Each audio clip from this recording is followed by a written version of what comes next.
A lot of Georgians have like the dze in the ending, right?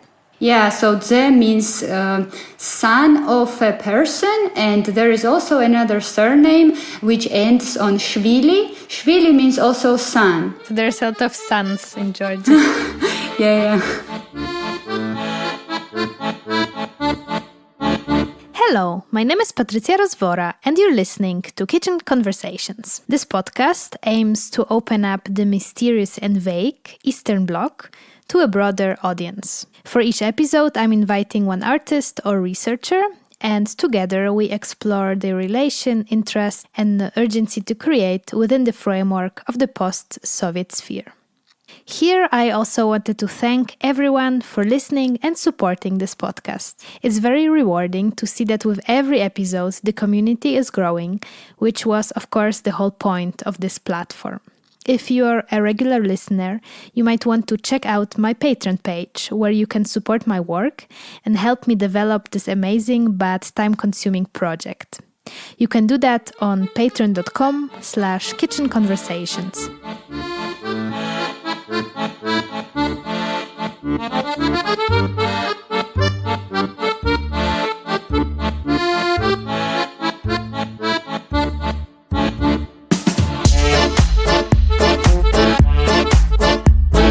Today at Kitchen Conversations, you're gonna meet Georgian filmmaker Mariam Agladze. I met her at a film festival in Rotterdam, Grandmother Film Festival, that I was speaking a little bit about during my podcasts with Sofia Tabatadze, who is the organizer of that festival. So if you're curious, go back to that podcast. And today, yes, I invite Mariam because I met her in the festival. She was one of the present filmmakers there, and I did a little podcast about the festival. That's how we met. I really enjoyed her film that she was showing there, Nanuli and Gogi, that we will speak as the first one in this conversation, which you will hear in a few seconds. I loved the way she visually works in film and how she tells stories. And I invited her for a coffee, and we decided once she's back in Georgia and I'm back in Berlin, we will connect online and record this conversation for you. During this episode, you will also hear Mariam speak about her short 3-minute video that went viral, 1 out of 7, that addresses the problem of domestic violence in Georgia. And last but not least, we will speak about her film Trapped Inside, that features a boy, a 19-year-old boy who lives with a severe disability and is being taken care of by his mother. The 2 last films are available to watch on YouTube, so in the show notes I'm putting links. So while you listen to the podcast, or perhaps before, check them out. It's definitely worth it, and it will give you a visual reference to what we will speak about.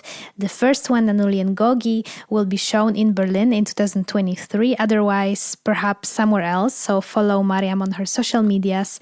And if you're really interested, I'm sure if you write her, she can share with you a private link to her Vimeo account. So let's begin.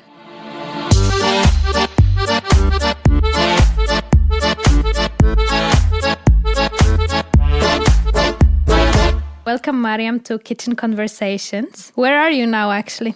I'm in a countryside because today actually is just an ordinary working day, but spontaneously my friend just called me, and he has a party in this house tomorrow night, so he needed to work on his set. He's a DJ. He was playing before our conversation, and now I asked him to stop because it's too loud. But tomorrow we will come here to party. So. And that's close to Tbilisi? Yeah, it's 10-15 minutes to drive. But it's always nice to be in nature and to calm down psychologically and mentally and physically. Because, the green color of nature, it calms down your vision, your mind. Whenever I have a chance to go somewhere, I always say yes. Even though I might be fired from my workplace, but I hope not. No, I think you'll be fine. Yeah. And tell me, so before you were actually studying abroad, you were living in Estonia and you did your studies there. Yeah, I did my bachelor's in Tallinn, in Estonia. The university name is Baltic Film Media Arts and Communication School. It's quite a long name, but shortly it will be BFM. I studied audiovisual art, and then I graduated as a documentary filmmaker, documentary director. So my first film actually was a documentary, my graduation film. It's a 14-minute film which I filmed in Georgia. And we filmed a couple, Nanuli and Gogi, their names. It's a grandfather and grandmother. They are the only couple who live in the village. So that's actually the movie through which we met, because you were showing this movie in Rotterdam in a grandmother film festival where I was also included I'm making a little podcast about the festival. So that's also nice for people to maybe listen and then also find your voice somewhere there also. I actually wanted to start from a different movie of yours, but if we are already with this one, let's begin there. That was your graduation project and you came to Georgia to film your grandparents, but they are actually not your biological grandparents. Correct. No, they are not. They from my childhood, so they were my neighbors, but we are relatives. And sometimes when my family members, they were too busy with work, they were just sending me during my summer holidays in this village. And the couple was always there for me to take care of me, to feed me, to play with me card games and so on. And then one day when I was studying, I thought, okay, why not? Because these are great people and I want the world to also meet them, and to listen to them. Because they had such unique jokes, I thought, okay, I shouldn't be the only one. I felt selfish that it was only me who knows them. So I wanted the world to also meet them, to listen to them, and to really think about topics that they discuss on the movie. First, when you start watching it, rather light-hearted movie, like a couple, old people living in a nice village house, but they speak about quite some deep topics. And you kind of give the viewer like a nice entrance to it. But can you first tell a little, you guys have the same surname, is that right? But are you related or are you not? Can you tell a little bit what's the surname kind of situation? So my surname, Agladze, it's my mother's surname. But in general, in Georgia, when a child is born in a family, automatically this child has a father's surname. But in my family, it's a funny story. When my mother and father met, my father is from Ukraine and he needed to have a job in Georgia because he wanted to live in Georgia, not to go to Ukraine. So it was really hard for him to find a job with the Ukrainian surname. So my parents, they decided that my father should have my mother's surname. So in the end, my father got my mother's surname, and that's why me and my brother, we have like Agladze, which is actually my mother's surname. And the story, how it continues is that sometimes families separate, and my parents also, unfortunately, they got a divorce. And after that, my father remarried, and he has, from his new family, he has 2 children, and their surname is also Agladze, which is my mother's surname. Wow. It never happens in Georgia, like never. But it's a really funny story. I think my mother is a feminist, really, really strong feminist. And so these grandparents of yours, they every holiday in summer they go to the countryside house where they just spend their days. And so what is kind of the everyday for them there? Their everyday routine life is that wife always stays at home to prepare food and to clean the house.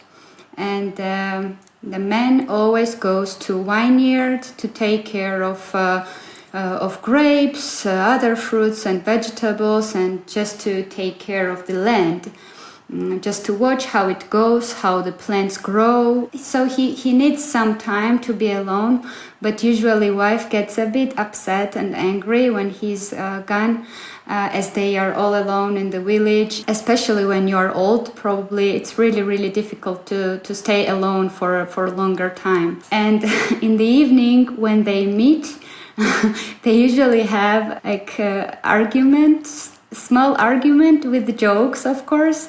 It never grows into violence or something like aggression, never.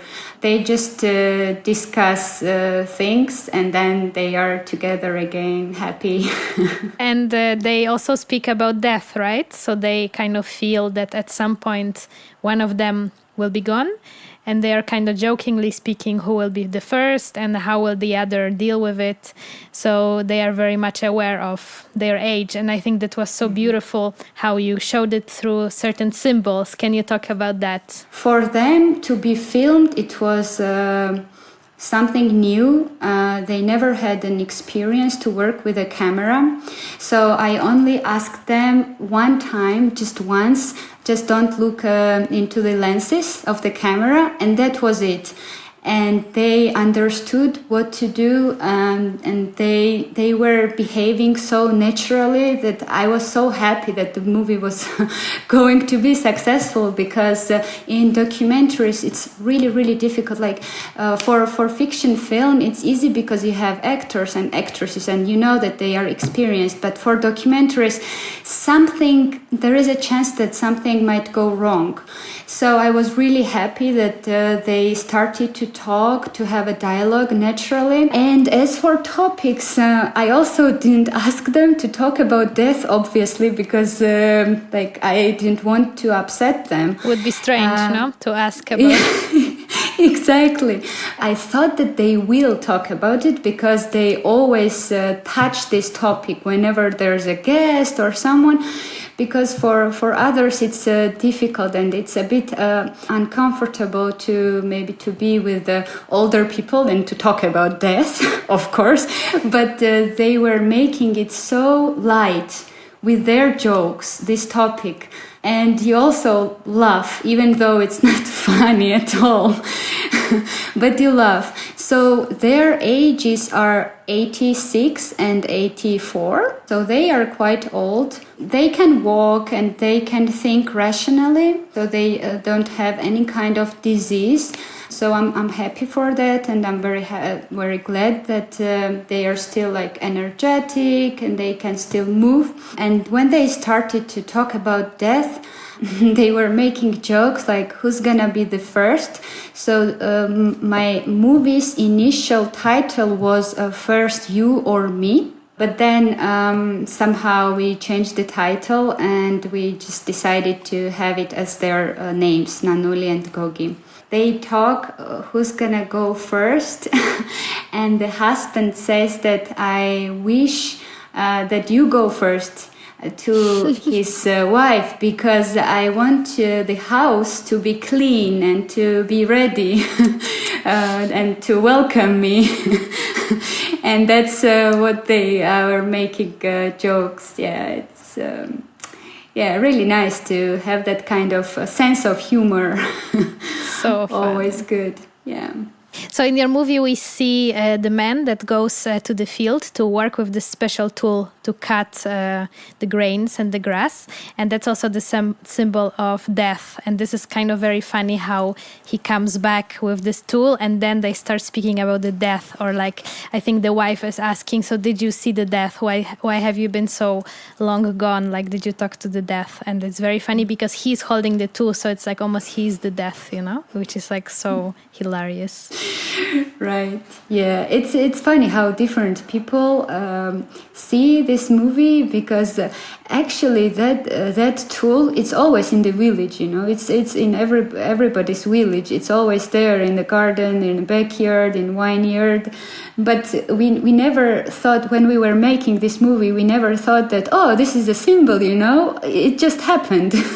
So it wasn't we didn't just prepared, because when he walks to the vineyard, he always has this tool with him. So it was just very, very spontaneous, and I'm very happy that you saw that.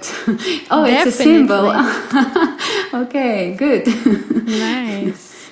So the festival where you were showing, one of the festivals, because I think you showed the work already before, was organized by my previous guest, Sofia Tabatadze, who is also from Georgia. And actually during the festival, we spoke a lot about the topic of death and grieving and so on. And she shared with me that actually in Georgia it's quite a common topic to speak about those who left and in general speak about death. How do you see it? Because for me, for example, being from Poland, it's definitely a taboo. You don't really speak about it. It's something you don't want to know, you don't want to speak about. I think it's also influence of the Catholic Church. So how is it in Georgia? Well, in Orthodox Church, it's not quite the same as in Catholic Church. Whoever is dead from our family, like our grandmothers or even, I don't know, uncles, when we grow up, maybe our mothers, fathers, they are our relatives, they are our blood. So it's always good to remember them.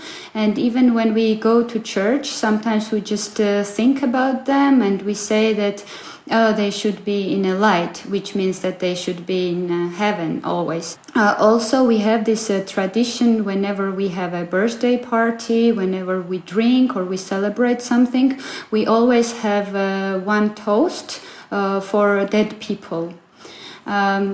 It's not sad, but it's just tradition, and we just remember some funny stories of our life when we were all together. We just remember certain days when we were having fun together and so on. And we have this tradition that after that toast, we should not stop drinking, because it shouldn't be the last toast, but we should just continue. And so the second toast after this dead person's toast should be for new life. So life continues and it's a cycle. So we always say, for like newborn babies, whoever is like in the family, whoever has a new family member, we say that, okay, they should have a good life, like they should be happy, successful, healthy, and so on and so on. I think in that way also children are less afraid of dead bodies or dead people, because you are so close to death from childhood, and you understand that one day, the time will come for everyone, and in that sense we are getting this awareness. And we are getting this information that it's normal. It's nothing to be scared of, and it's nothing to be stressed about.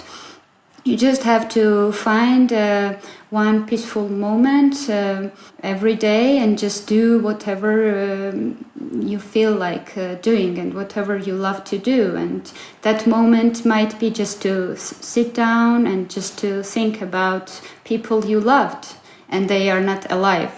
And that's also, I think, nice. And it's really nice feeling when you remember them. And when you think that, we might meet again in the future, one day, who knows.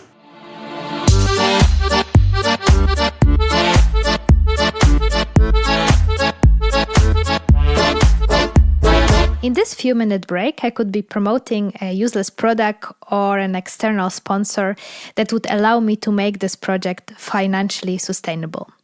Yet, I want to use this few minutes to tell you more about my Patreon account that I mentioned already at the beginning of this episode, to show how you, listeners, can support this podcast financially. Patreon is an American membership platform, but working also internationally, that provides tools for content creators like me to run a subscription service. That way, creators can earn a monthly income and in return provide the subscribers with some cool rewards. Under patreon.com/kitchen conversations, you can find my subscription service where I offer 4 membership levels. I think it's generally great that all the material that I'm producing is free for you to use and on all the podcast players.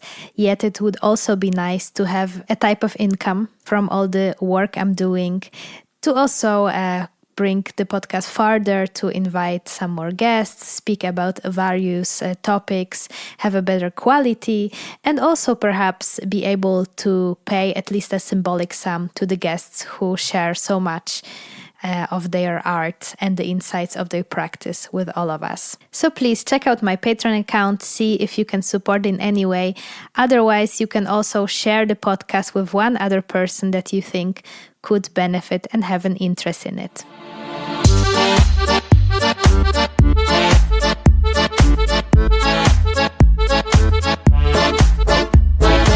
Tell me, Mariam, do you feel more like a filmmaker or like an artist or activist? How do you define your practice? I think as a documentary filmmaker, I just like to talk about topics that I really care about.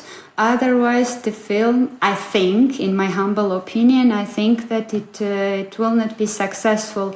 I mean, if you care about something really, and if you're stressed, or if this thing really worries you and touches your heart, then it should be definitely successful. And if something just pushes you to do a movie about something that, okay, it's important topic, but I don't really care about it, and I don't link with this topic, and I have no emotional connection with this topic, then I think it will not that good. It will not be that good. Yes, I was asking about how you define your practice, because the next 2 films that we want to speak about are, I would say, quite political or politically engaged and speak about important social topics in terms of Georgia, but also I think worldwide. And I would like to start with your very short film. It's only 3 minutes 17 seconds long, but it went quite viral, and it's a very powerful piece. I think I saw it 3 times and it really touched me. It's speaking about the problem of domestic violence in Georgia. So first thing that I want to mention is that domestic violence against young women is quite a big problem in Georgia if we check statistics.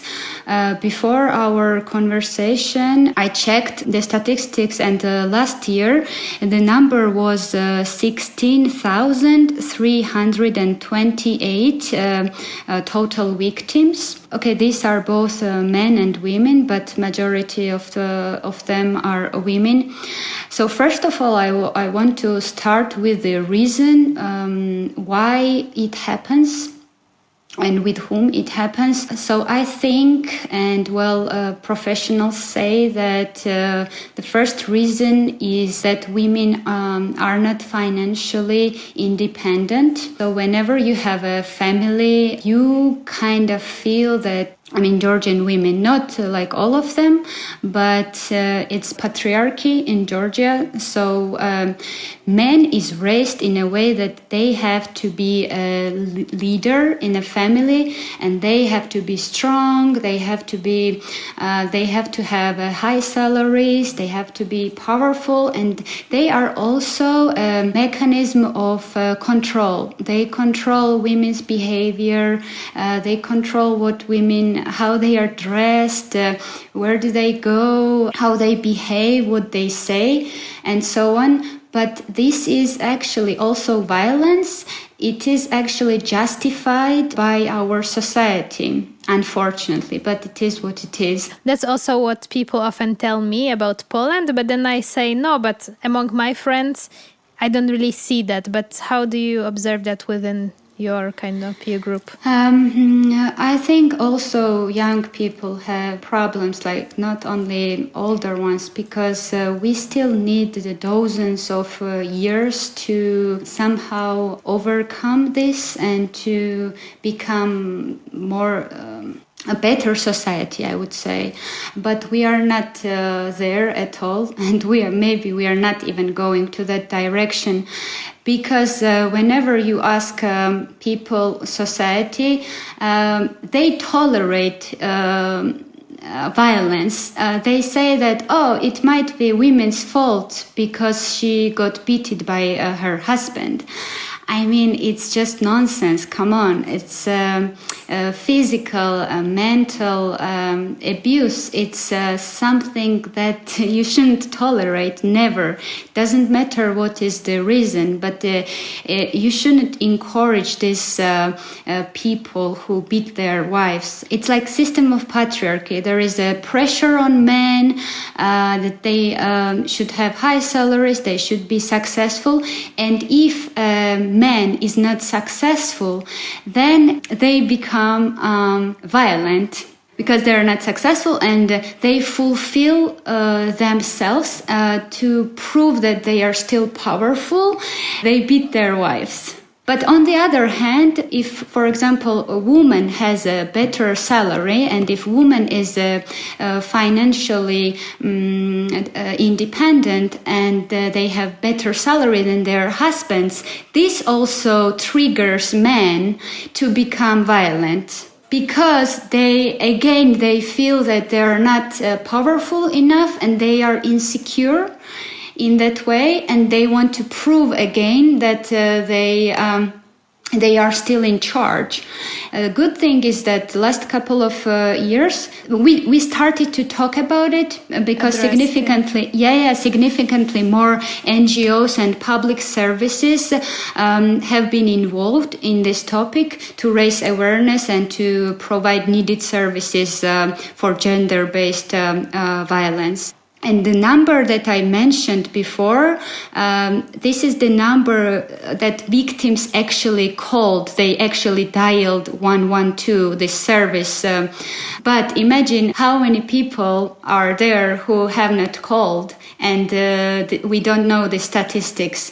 So we have to double or even triple this number to actually have the correct number of victims. The economic system and the situation of Georgia in general doesn't really help, and it just kind of enhances this frustration of people, right? And this kind of inability to actually make money and have a easy life, and it's just like a circle.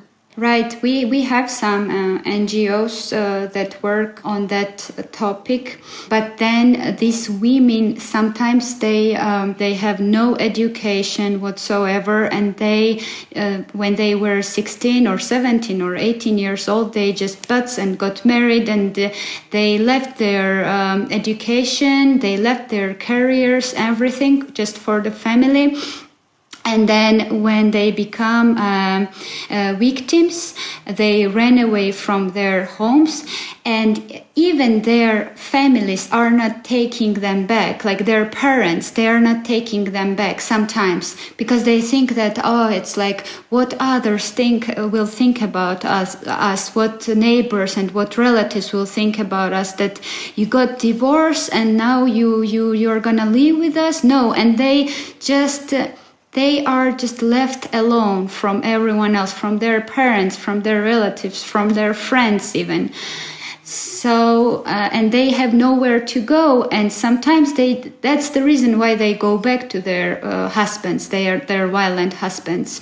So you took part in one of those programs, which kind of provided some finances for artists and filmmakers to kind of make something and comment on this topic, kind of bring it out from the underground and to the public. One day I saw that there was this open call from Radio Liberty, Radio Free, so-called. I saw this open call and I thought, okay, aren't you bored? I asked my friend, let's do something, let's have a project together. So we started to brainstorm together with our cinematographer, and we were thinking, okay, this is a pretty harsh topic and we should be really, really careful about it. Then we had the idea to get actual calls from 112, which is also, it's the same in Europe. When you want to call for help, you should dial 112. So we decided to go to Ministry of Internal Affairs and to have actual calls, real actual calls. And surprisingly, they were happy to share it with us with one condition, that we would pitch all the voices. So pitching means just to change the voices so no one could identify their personality. And so we pitched the voices of these women who were victims of violence, either from their husbands or from their fathers or from their other relatives, and they were all men, aggressors. And when we had all these voices, then we were thinking about visual part, and we decided not to stage anything, but just to film plain buildings in Georgia.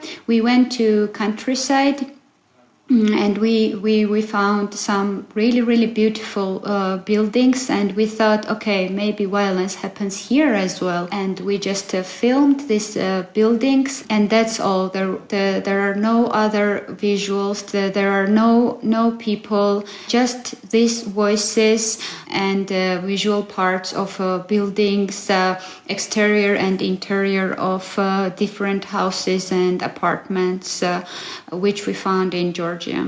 When you speak Georgian, when you know and understand Georgian, you have better understanding and you feel these women more than others, like outsiders. If you don't speak Georgian, of course you see the subtitles and you understand what's going on and you hear their screams and they are in tears and they are in terror, they are scared. But when you understand Georgian, what they're saying, how they're saying these words, then it's more emotional in a way. Yeah. Yeah, definitely. I can imagine. I mean, already for me, I got goosebumps watching it. The screams for help are so real and so terrifying. Yeah, I was actually, my question was, how did you deal with the privacy? But I guess the pitching down the voices kind of made the thing, because of course it's such a private thing to actually come out and call for help, because so many of those people never do. So yeah, you kind of pitched the work and it got some great. It made the thing, right? It really reached the audience and it addressed the problem, and as you said, it went viral. I actually didn't expect that, because on that topic there were also other films, other artists also made short films about this topic. Next day I got 2 invitations from 2 different TV stations, and they invited me to have a talk about this issue.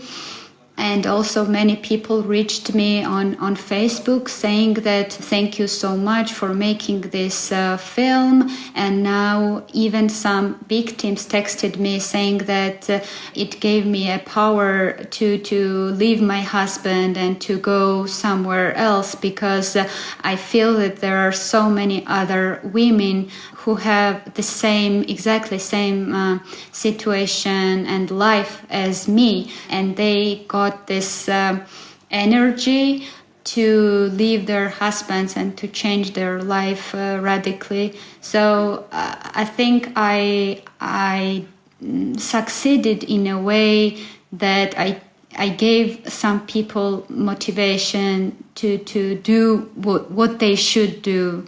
The visuals were so calm, and you kind of juxtaposed it with this brutal situations that happen behind the calm doors and calm facades of blocks of flats, And I think that's also, I guess, why this problem is so little discussed, because it happens in the domestic. It's something private that is not discussed in the public. And I think this was also even a discussion quite recently in the Polish government, that you cannot kind of put laws on something that happens privately, that what happens in your house is your own thing and the family should deal with it themselves. The title is 1 out of 7, correct? So these were statistics in 2019 when we filmed this movie. And the statistics were that every 7th woman in Georgia was a victim of violence, domestic violence. And that's why we decided to have this title 1 in 7.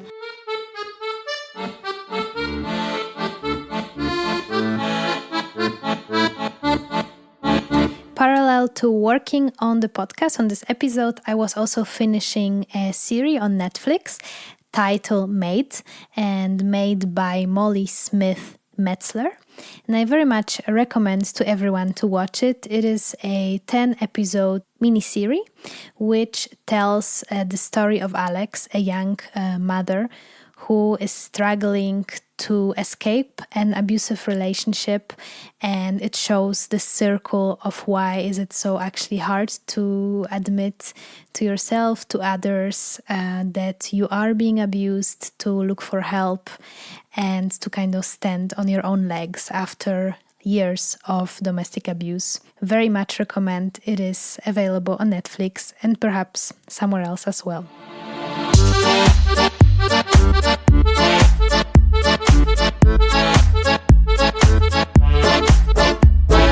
I feel you in general have like this urge to perhaps go inside the houses and show something which is a bit like unspoken about and not kind of taken care by society.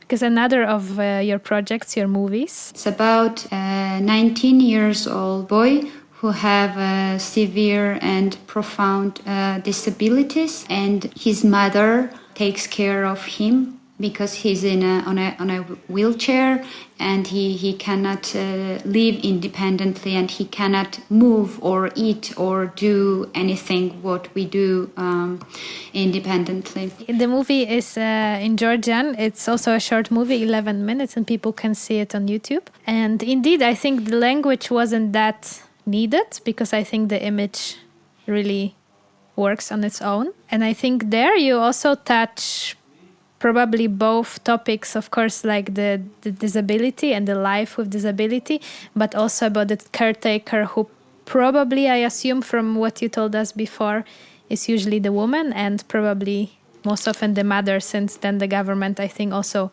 doesn't provide and help there much. So can you tell a little bit about the situation of disabled people in Georgia, if there is some help from the government provided? So there are public services for individuals only under 18. So once you're 18, you are on your own.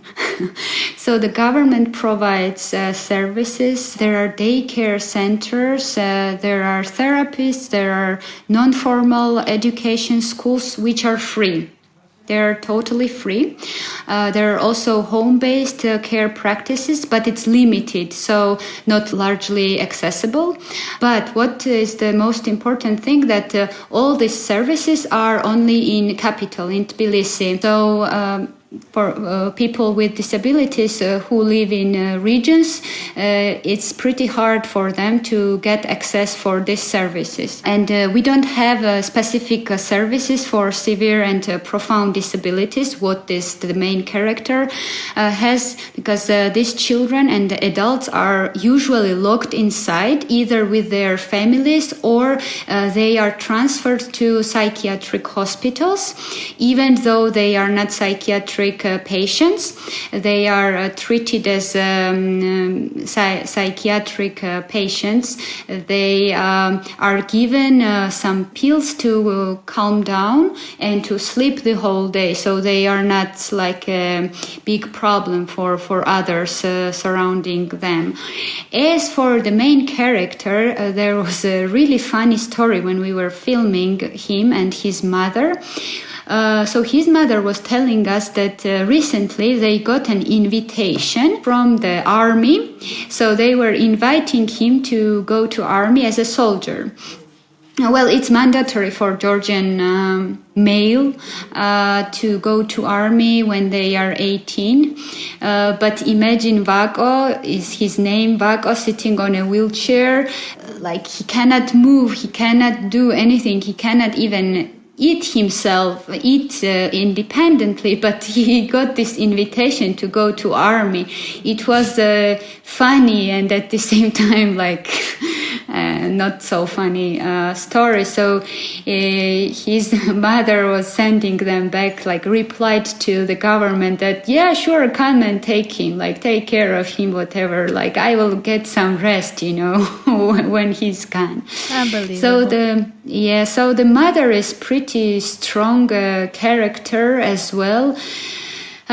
She works in a theater and film institute as a doctor, but usually he goes to work maybe two or three days a week, and all the other time she's with her son all the time from morning till they go to sleep, and then at night also sometimes he gets this shakes, because whenever he wants to show his emotions, his body is shaking.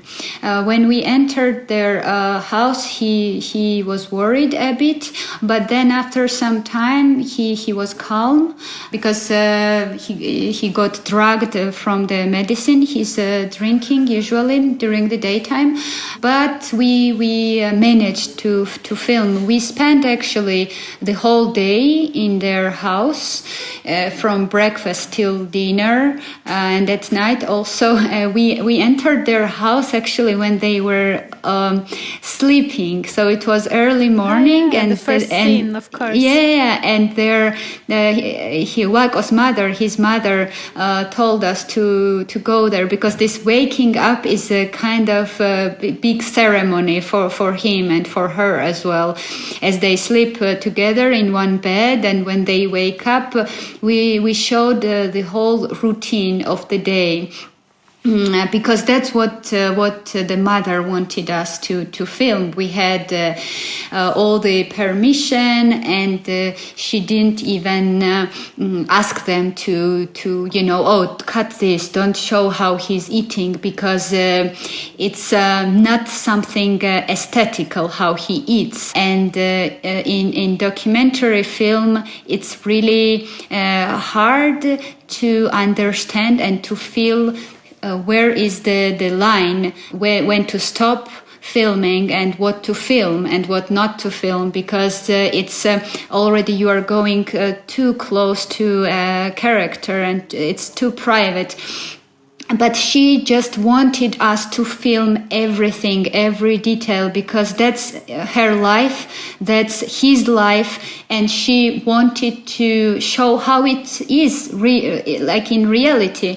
She was even asking us, just do everything, like film everything, please, and don't when you edit, don't cut some scenes from there, because I want others, the world, to see how it is, and this is what it is. This is the reality, and I don't want to paint it in colors and to have it, nicely, like butterflies and happy life, because it is not happy life. It is what it is. Are you still in touch with the family?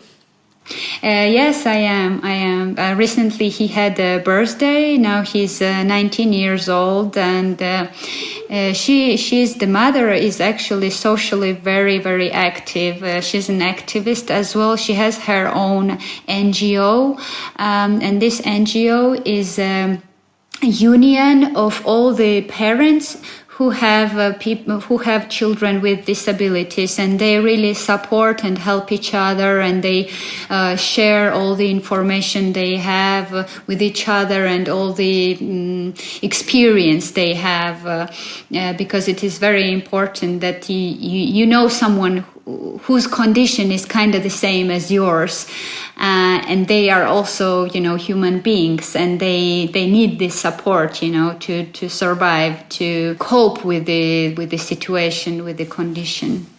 Yeah, such a important discussion to have, but also such a difficult one. I mean, in Poland, like the discussion about abortion is very much present since like 2 years. And then those who actually advocate for the abortion ban are people who advocate that people with disability should have the same life as us, which I definitely agree. But then what about the government and the lack of stuff they provide and all those problems which should be addressed? And I think actually people like the character in the movie, the mother, should be the ones speaking in conversation about abortion, because Right. Those are the ones who decided, made a choice, and should have a choice, Currently, abortion is legal in Georgia, and there are numerous cases of abortion, which is sex-selective abortion, meaning that pregnant women terminate their pregnancy when expecting a female child, so a girl. So abortion being legal in our country is an important step, because there was a time when it was illegal, and many women were going to underground clinics and hospitals to do it, even though it was putting their life at risk. And those clinics were definitely non-sanitary, obviously, but it was many, many years ago, and right now abortion is legal, so it's up to a family, up to a woman who is pregnant, to do whatever they want to do. So it's their call. As for people with disabilities, we don't have such case when you're pregnant, the doctor says that, okay, they might say that, okay, your child might have autism syndrome or any other disease, but there are always a chance when they cannot see that, and when they think that the baby is pretty healthy, and then woman decides, okay, I want to keep this baby, and then when they give birth, after a few years, then they discover that the baby has some disabilities. So it's always up to a mother, up to a parent, to decide whether they have to carry and keep the baby or not.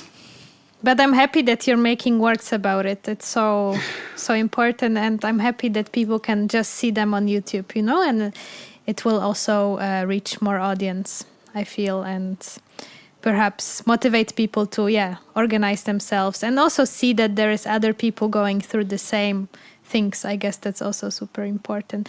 Let's end up with a little uplifting note, although I think it's also important to speak about heavier topics on this podcast as well. This is called Kitchen Conversations, and I usually at the end ask people about their favorite food from home, since we speak here about Eastern European post-Soviet regions, and one thing that connects us is somehow the taste and the food. So what is like your favorite food when you are in Georgia? What do you like to eat there? In Georgian, the name is Pkhali, which is a vegetarian food. It's mainly spinach and other vegetables with walnuts. And it's yummy, super tasty. Is it like an easy thing? Can everyone make it at home, or is it more... you can make it at home. Yeah. You can make it at home, but if you buy spinach leaves, then it's a hard work. You have to wash them, you have to boil them, prepare. But you can also buy it prepared like frozen spinach and just to cook it yourself at home. I think the vegetables in Georgia are like super tasty because they get a lot of sun. So I think that's probably the secret also. Maybe, yes. Nice. Well, I think I will finish here because I'm super scared that it will just cut us. Okay, thank you so much for inviting me. It was a pleasure to talk with you about topics that are really, really important, and I wish you luck and success to your podcast and world peace. World peace, and I see you somewhere around. Well, I saw you in the Netherlands, and you were also in Amsterdam. Maybe you come to Berlin, or I come to Tbilisi. You're always welcome.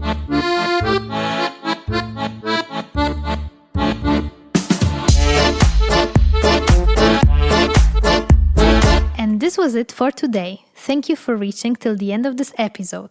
I will see you next time with another great artist and speaker.